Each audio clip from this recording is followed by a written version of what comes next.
Bismillahirrahmanirrahim. Assalamu alaikum, students. I hope all of you are in good health. I welcome you in the first lecture of the chapter Creating Charts in Excel 2013.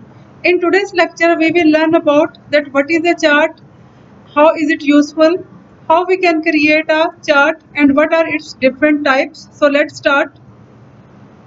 Chart is a pictorial representation of data which makes easier to understand large quantities of data and helps to see the relationship between different parts of data.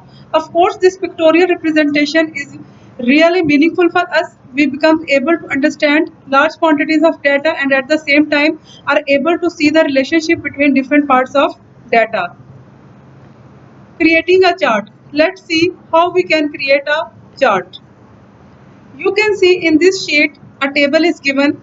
Name of 4 students are given and their test marks of test 1 and test 2 are given. So first of all, for creating a chart, select the table. Click on the insert tab. You can see in the charts group there is option of recommended charts and there are different types of chart with their drop down menu. Let's see. When I click this drop down menu, you can see 2D column chart. You can see a chart has been inserted on the sheet. As soon as the chart appears on the sheet, two chart tools tab appear on the ribbon. One is design tab and the other one is format tab. Design tab is used to change the design of the chart. It's up to you. You can choose your design of your own choice. And format tab helps us to shape fill, any shape fill color. You can see word art styles, shape outline, that what type of outline you want and so on. At the same time, you can also move your chart to a new sheet.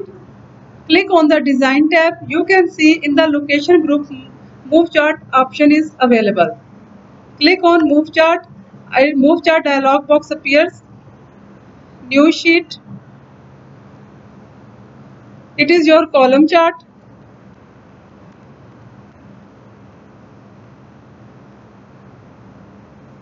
Sheet 2. Okay. Now you can see your chart has appeared on sheet number 2. Okay, now let's come to discuss about the different types of chart. You can see a table is given. Revenue and expenditure details are given in the table over the past 5 years. And there are different types of charts given. First of all, let's discuss them one by one. Line chart. A line chart compares trends in data at equal intervals and they are useful for depicting the change in a value over a period of time. And at the same time they are a good choice when you have many points to plot or when data trends are important. Next one is the column chart. It shows changes in data over a period of time or illustrates comparisons among items. You can see categories are organized horizontally while values are organized vertically. And these charts focus on the height of individual points.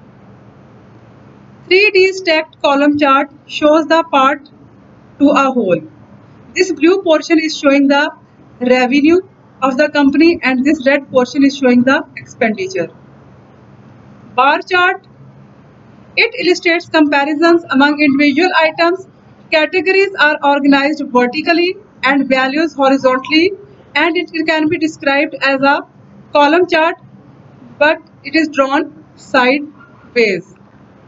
It is your scatter chart which plots each data point with a marker and opposite to the line chart, the x-axis of a scatter chart has numbers and not text labels.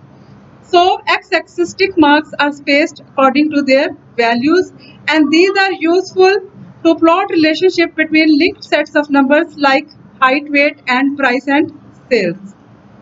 It is your pie chart which is used to plot data for a single data series. This pie chart is showing the expenditure of this company. Each data point is represented by one slice of the circular pie chart. It is donut chart, which shows the relationship of parts to a whole, and opposite to a pie chart, it can contain more than one data series. Inner ring is for expenditure and the outer ring is for revenue. It is your area chart, which is just like a line chart, but the data point markers are not displayed and area beneath the lines is filled with color. And you can also plot series one on top of another, producing a total. Second last is your radar chart, which plots data in concentric circles, means each circle have a same center point where each data series is plotted along a separate axis from the center point to the outer ring, and these lines connect values from the same series. Last is your 3D surface chart, which creates a three-dimensional value of data just like a topographic map. I hope you understand today's lecture. Study your books at home carefully and try to understand the content. Take care. Thank you. Allah Hafiz.